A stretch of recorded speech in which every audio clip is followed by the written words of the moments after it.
An update on my discussion with Sean Spicer last night.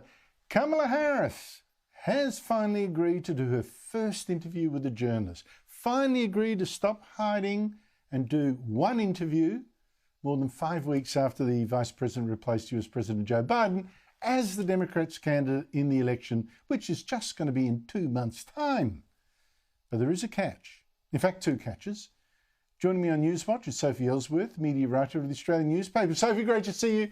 Harris is giving this first interview to, and this is the first catch, a left-wing journalist on the left-wing CNN. And the second catch is that she'll be bringing along her coach, her running mate, Minnesota Governor Tim Walz. There's got to be two people at once. Now, why would that be? Well, I can draw from that, Andrew, that she seems to be incredibly nervous. As we know, she has not done any live media interviews or any media interviews at all to date since Biden announced he was not running over a month ago.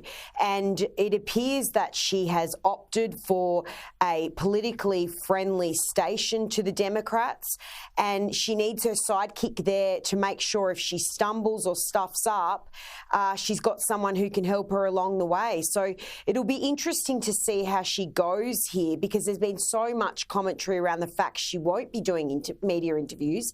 But what I'm really waiting for, Andrew, is when she goes head-to-head with Trump in a debate. I think that will really be the time to judge whether or not she's up to this or not.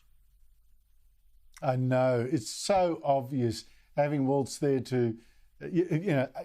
giving an interview to someone who doesn't want you to fail next to someone who won't let you fail by jumping in if you stumble or go or start laughing or something. The whole thing is such... I mean, this woman's running for the most powerful position on earth, and she can't go to do an interview with a friendly TV station without bringing her coach. Now, isn't it incredible, though, all this hoopla about her giving just one interview in her first 5 weeks, when in an election campaign in Australia, a leader is expected to give several interviews almost every day? Well, it is very interesting, but things have changed over the years, Andrew. We know the power of social media, how politicians can fine-tune their messaging, pump content out online and control the narrative. And sometimes doing these live interviews, unscripted, they can trip up, make gaffes, as we've seen President Biden do. How many times, I don't know. We've lost count. So this is a safe option for Kamala Harris, and I don't expect we'll be seeing she do many interviews at all in the lead up to the presidential race.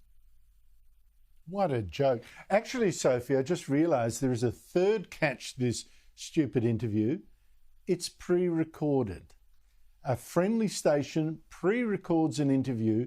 Who knows what might hit the cutting room floor between the interview and when it's broadcast later that night. You don't know. I think, they might just want to help her out with a pair of scissors. Sophie, you've been writing about the sponsorship deals of some radio presenters, especially 3AW's Jackie Felgate in Melbourne, have had and not disclosed, like this one for the electric BMW. A day in my life with the 100% electric BMW i4. I'm a very BMW ambassador, and it's been so fun to try the zippy i4. Now, what's the problem here, Sophie? Because you all heard her then saying she is a BMW ambassador. I don't know if she declared it on air on a radio show. What's the latest here? So I uncovered last year, about 12 months ago, Andrew, that Jackie Felgate, who was filling in on 3AW at the time, was spruiking BMW electric vehicles, but neglecting to tell her audience that she is in a commercial partnership with BMW, who supply her with a stream of BMW vehicles. So she was caught out by not disclosing that she had this partnership and was left with egg on her face, Andrew. And I would argue this has been a serious serious problem for Nine Radio. Jackie Felgate to date, has 10 commercial partnerships. So she has to really work out, does she want to be taken as a serious broadcaster, or does she want to be a social media influencer? Because some of these broadcasters, Andrew, I would argue it's coming down to greed. They want the big paychecks with being a broadcaster, but they also want these lucrative deals on the side. And I would argue it's very problematic when you try and do both. So the media regulator handed down that she did the wrong thing, and consequently Nine Radio have been wrapped over the knuckles, and all their staff have had to undergo training to make sure they do disclose to their audiences when their broadcasters have these deals. They mention the brands, that they disclose them to their audience. I thought that that was something that every presenter knew for decades now. It's crazy to me that that needs to be said. But there you go. Sophie Elsworth, thank you so much for your time. Really appreciate it.